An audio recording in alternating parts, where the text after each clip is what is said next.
Hey guys, hope you're having a good day. If not, you'll feel like you're having a great day after watching this, most likely. So to rent a Tesla Model 3 for 3 days from Hertz cost me $1,282.39. It was supposed to be like $1,600, but I was able to shave off a couple $100 there. But obviously there's a story to that. But the purpose of this video is gonna be to save you guys money and the headache, because there's one thing that your insurance company is not even telling you. I'm gonna also discuss one more thing you can do if you guys ever rent a Tesla to protect yourself. And lastly, I want to talk a little bit about the question, is Tesla really worth renting it? Okay, story time. So there is a full vlog I just uploaded right here if you guys want to check that out. But basically, this thing happened on the third day, which is the last day of the rental. I was going through Charlottesville, Virginia. Now, this town was under construction a lot apparently, and there were a bunch of construction vehicles on the road, and one of them happens to be this truck carrying a bunch of gravel. Now, I wasn't even going that fast, maybe 30-40 miles per hour down the road,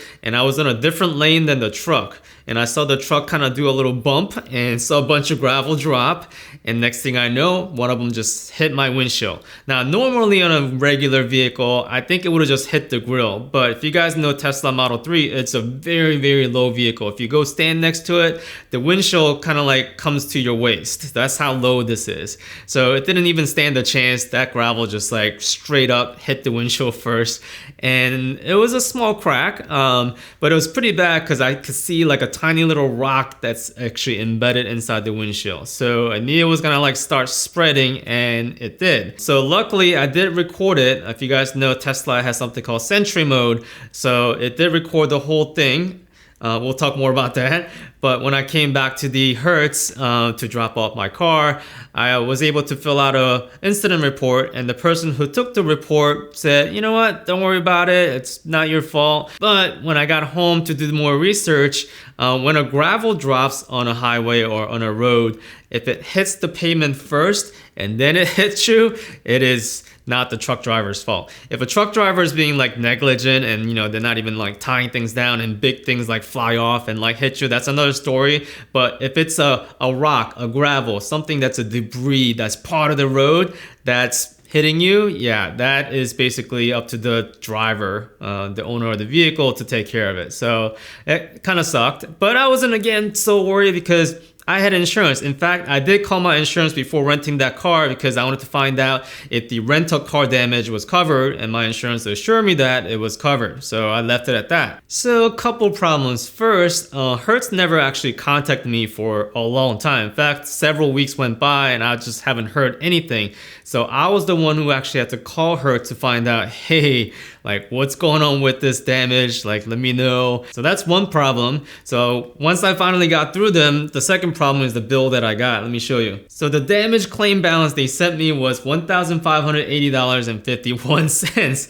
And I knew it was gonna be a little bit high because Tesla and windshield probably got some sensors. It's not the cheapest windshield. So I understand that. But what they tagged it on here is the diminution of the value of the car.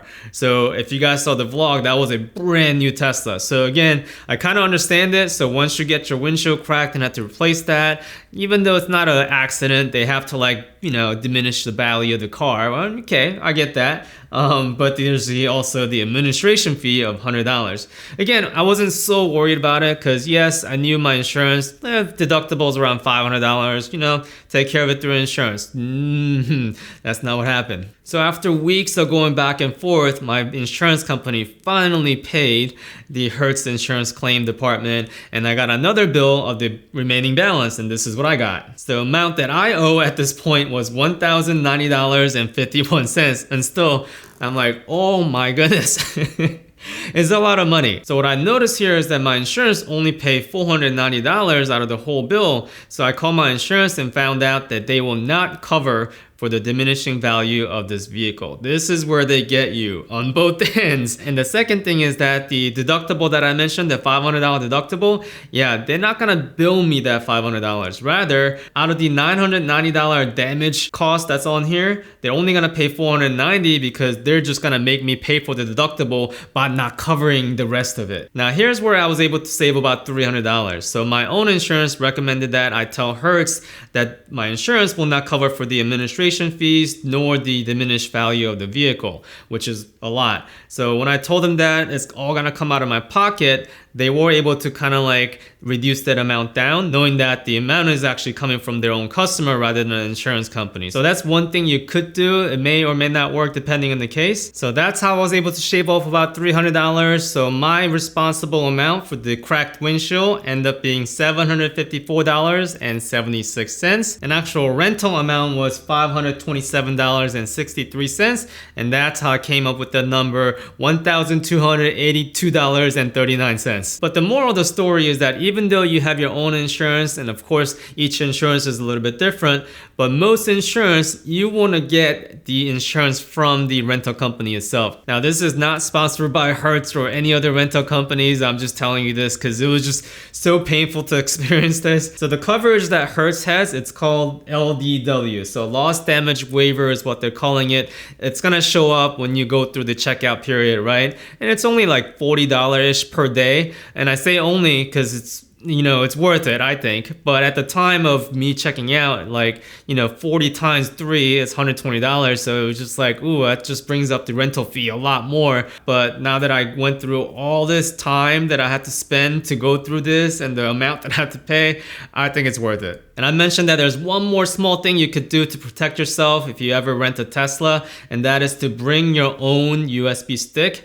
to plug it into the actual vehicle to get that Sentry mode video feed into your possession. Because they actually do give you a little USB stick that's on their own. Obviously you can't just take that. So I got one of this. This one actually worked well. I brought two. So I bought one. This is a Gorilla Drive. I have a thing with destroying medias with cars, so I had to buy this tough memory card basically. And I brought this and another one where it's a micro USB converter. So that one, when I formatted in the vehicle, it just stopped working. So I was so glad I had this. So I'm gonna link this in the description below so you know exactly which one works. But this enabled me to actually have the possession of the record, the video of rock hitting the vehicle.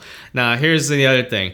So Tesla, although it's so cool, has a 360 camera view. These videos resolution is 1280 by 920, so it's less than 1080p.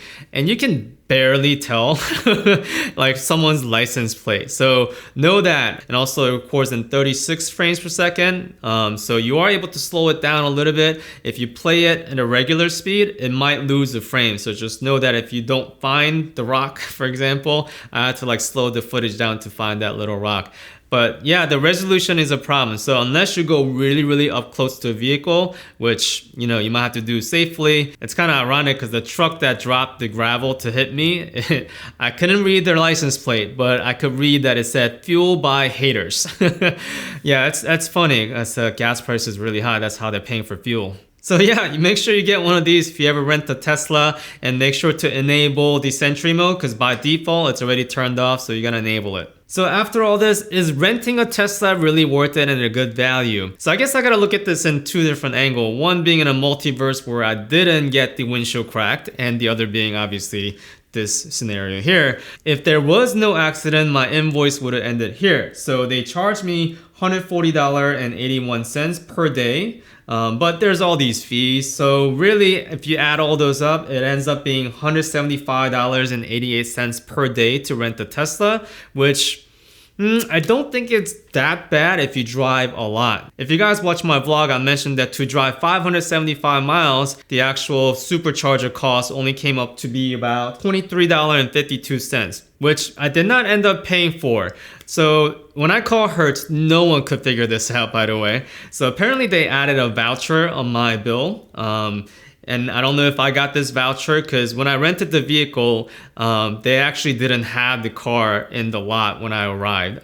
They gave it to someone else, so I had to wait like 30 minutes. So I don't know if they put the voucher in because of that. And when I read the terms, I was supposed to get charged for all the superchargers that I used. It was just gonna get billed back to me. So when I called, yeah, they weren't gonna bill me for anything. So this voucher feature is unique. So this is something you could ask at the Hertz booth when you give your credit card to pay for the vehicle. But again, the charge cost is pretty minimal, and I was able to find a bunch of free charging around the city or the hotel I was staying at. But I think the real value, at least for me, was being able to experience EV for the first time and take it on a road trip and experience what electrical vehicle charging is really like and feel the pain yourself, because it may or may not be for you. And some of you guys know this, I did order an F-150 Lightning, which is 100% EV truck. I'll give you guys an update right now. So apparently my truck is at the dealership. That's what it's showing. So it went from like built to arrive and no communication in between. I didn't get any emails. When I tracked it, like it was showing me blank information. So I didn't think it was actually shipped. Yeah, it's at the dealership. So that's gonna be next week. So my next video, you guys find out whether I was able to successfully purchase this F-150 Lightning at MSRP or not. So that's coming up in the next video. So make sure you subscribe. But I hope this video is helpful to somebody down the road, because I really wish I watched some kind of videos like this before I rented the Tesla. I guess you guys also have a pretty good context on how much money and resources I am pouring into this channel. But cracked windshield ain't gonna stop me from creating more content. So until next time, guys, charge on.